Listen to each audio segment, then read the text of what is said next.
Report देखिए, गहमा गहमी ज्यादा है।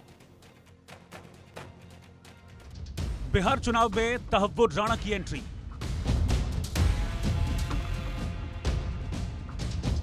तहव्वुर राणा के बहाने संजय राउत की बड़ी भविष्यवाणी।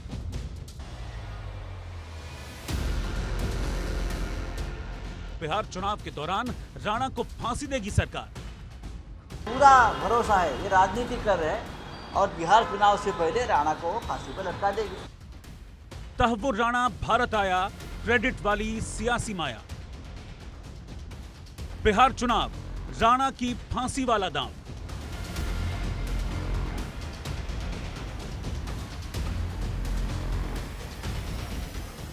तहव्वुर राणा को भारत लाए जाने के बाद उसे तुरंत फांसी दिए जाने की मांग उठ रही है।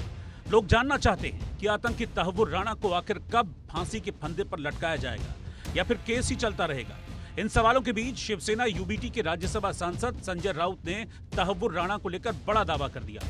राउत बोले कि मुंबई हमलों के दोषी तहव्वुर हुसैन राणा को बिहार चुनाव से पहले फांसी दे दी जाएगी ताकि बीजेपी इसका सियासी फायदा ले सके।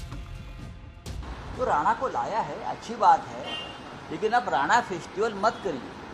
हमें पूरा भरोसा है, ये राजनीति कर रहे हैं और बिहार चुनाव से पहले राणा को फांसी पर लटका देगी और पूरे देश में डंका पिटाएंगे, देखो राणा को हमने फांसी दी। बिहार में विधानसभा चुनाव इसी साल अक्टूबर-नवंबर में हो सकते हैं, लिहाजा मुंबई आतंकी हमलों के मास्टरमाइंड तहव्वुर राणा को भारत लाए जाने और फांसी पर लटकाए जाने के राउत के बयान से सियासत गरमा गई है।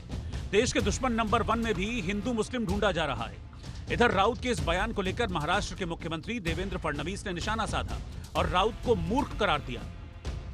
मैं वापस आपको कहता हूं, मूर्खों को मैं जवाब नहीं देता। आप ये मेरा चलाइए कि मैं मूर्खों को जवाब नहीं देता। इधर कांग्रेस बिहार में पैर जमाने के लिए पलायन रोको यात्रा निकाल रही है। इस दौरान जब तहव्वुर राणा को लेकर सवाल किया गया तो कांग्रेस भी राणा की वापसी पर क्रेडिट लेने से नहीं चूकी। अगर देश में आतंकी हमले को घटनाक्रम को अंजाम देने वाला कोई भी व्यक्ति हो, अगर वो कानून के शिकंजे में आता है तो अच्छी बात है।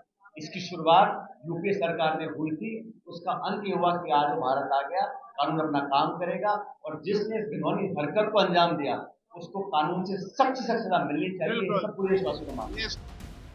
बिहार चुनाव के बीच राणा की फांसी वाले दांव से निश्चित तौर पर बीजेपी को फायदा हो सकता है, क्योंकि मैसेज ही ऐसा गया है। मोदी है तो मुमकिन है। मोदी राज में भारत के दुश्मनों से चुन चुनकर बदला लिया जा रहा है। राणा का भारत लाया जाना बड़ा मुद्दा है, लिहाजा बीजेपी फिलहाल लीड लेती हुई दिखाई दे रही है।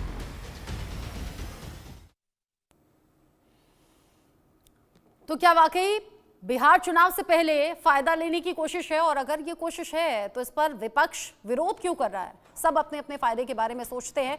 और क्या ये वही स्ट्रेटेजी है जिस पर कांग्रेस पहले से काम कर रही थी? क्योंकि अब क्रेडिट लेने की वोट भी बच गई है। अलग अलग पार्टी के लीडर्स मेरे साथ में जुड़े हुए हैं। रमन मलिक मेरे साथ में है, बीजेपी के नेता। सीमा मलिक मेरे साथ में एनसीपी के प्रवक्ता हैं। साथ ही साथ प्रोफेसर रणजीत मिश्रा मेरे साथ में कांग्रेस के प्रवक्ता हैं। चंद्रशेखर झा मेरे साथ में है, नेता शिवसेना यूबीटी। आप सभी का इंडिया न्यूज पर बहुत स्वागत। सबसे पहले मैं शिवसेना नेता को ही जानना चाहूंगी, क्योंकि संजय राउत का बयान बहुत ज्यादा इस वक्त चर्चाओं में है। चंद्रशेखर झा जी, अगर संजय राउत ये कह रहे हैं कि ये सब कुछ बिहार इलेक्शन को देखते हुए हो रहा है और ये स्ट्रेटेजी के तहत हो रहा है, पहली बात तो मैं ये पूछना चाहूंगी, कौन सी पार्टी स्ट्रेटेजी नहीं बनाती? सबकी अपनी स्ट्रेटेजी है। और क्रेडिट लेने की ओर में अब तो कांग्रेस का भी नाम सामने आ गया। कांग्रेस कह रही है शुरुआत तो हमने ही की थी। देखिए, अगर इस बात पे बात किया जाए तो सबसे बड़ी बात यह है कि अभी इस देश में जो है राणा को लाया गया है, तो इससे जो है वो सबको जस्टिस मिले। और जितने लोग इसमें इन्वॉल्व थे, चाहे वो डिप्लोमेटिक हो, चाहे वो हमारे जो है एनआईए से हो, चाहे हमारे जो है विदेश मंत्रालय से हो, चाहे लॉयर्स हो, एवरीबडी, सबको जो है कॉन्ग्रेचुलेट करना चाहिए और सबको जो है हम लोगों को ये प्रार्थना करनी चाहिए कि इस राणा को जो है वो फांसी की सजा हो। मैं इतना ही कहना चाहूँगा इस वक्त कि इस देश को जिस चीज़ का इंतजार था वो आ चुका है और इस आदमी को, राणा को जो है फांसी होनी चाहिए। और रह गई बात पॉलिटिक्स की, तो पॉलिटिक्स में एकदम सिंपल सी बात है कि बीजेपी जो है हर वक्त किसी चीज़ का क्रेडिट लेना चाहिए। देखिए, देश के लिए आप काम कर रहे हैं, वो देश की बात है। इस पे जो है किसी पॉलिटिकल पार्टी की जो है क्रेडिट की बात नहीं होनी चाहिए। ये देश की और नेशन की बात है, तो इस पे जो है अगर कोई क्रेडिट लेना चाहता है, और बीजेपी हमेशा ये इलेक्शन में यूज करती है। आप ये देख चुके हैं कि जो है कश्मीर में जो हमले हुए थे उसका जो है वो क्रेडिट वो बोलना चाह रहे थे कि हमने उन पे फायर बैक किया। तो ये सारे इलेक्शंस के मुद्दे बनते हैं, तो हम नहीं चाहते हैं कि बीजेपी इस तरह से कोई इलेक्शन मुद्दा लेके आए। हमने उनको यही बोला है कि बीजेपी इस तरह से कोई भी अगर क्रेडिट लेना चाहे तो ये गलत है। अगर ये नेशनल का और कांग्रेस लेना चाहे तो भी गलत है। देखिए, यूपीए सरकार में इस चीज का जो है वो शुरुआत हुआ, और यूपीए सरकार के बाद जो है 2020 में जो है इस एप्लीकेशन का जो है डिसमिसल हुआ। राणा जो है वहां से जो है बड़ी हुआ था। उसके बाद 2020 से फिर जो है ये चीज प्रोसेस चालू हुई एक्सट्रेडिशन की। अगर बात ऐसी आती है तो बहुत सारी डिस्क्रिपेंसीज की बात आ जाएगी, तो वो सारी चीजों पे सवाल ना करके ठीक जो है। क्रेडिट है वो सब जितने जस्टिस के लिए जो भी ठीक खड़े है। हैं, और वो जो आप कह रहे हैं कि 26 क्रेडिट का नहीं हमला था, लेना वो चाहिए, और ये स्ट्रेटेजी है चुनाव में इन्फ्लुएंस दिखाने की कोशिश एक तरीके से हो रही है। मैं यहाँ पर पूछ लेती हूँ रणजीत मिश्रा जी, क्या आपको भी ऐसा लगता है कि ये बिहार चुनाव के दौरान ही जानबूझकर किया गया और बिहार चुनाव से पहले फांसी देकर एक बड़ा वोट बैंक अपनी तरफ करने की कोशिश है?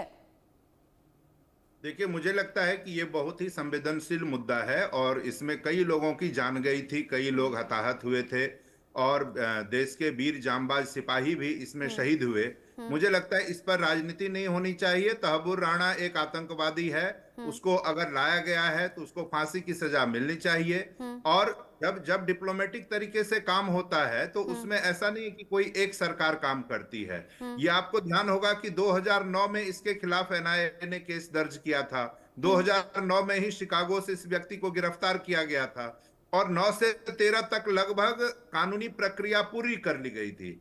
तो अगर ये कहा जाए कि ये आज की सरकार ने ही केवल काम किया, तो मुझे लगता है ये उचित नहीं है, क्योंकि 2009 से 13 तक लगभग कार्रवाई इस पर हो चुकी थी।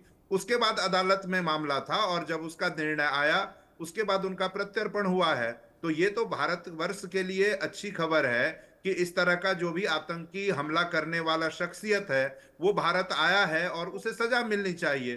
तो मुझे नहीं लगता है कि इसमें कहीं कोई श्रेय लेने की किसी को जरूरत है। हाँ, भारतीय जनता पार्टी की फितरत ऐसी रही है कि कुछ लोग ऐसी आशंका जताते हैं, लेकिन मुझे लगता है कि ये उससे ऊपर की चीज है।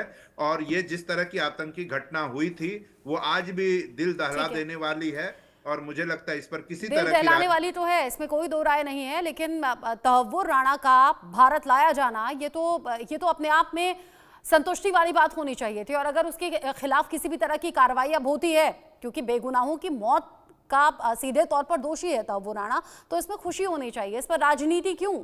सीमा मलिक जी।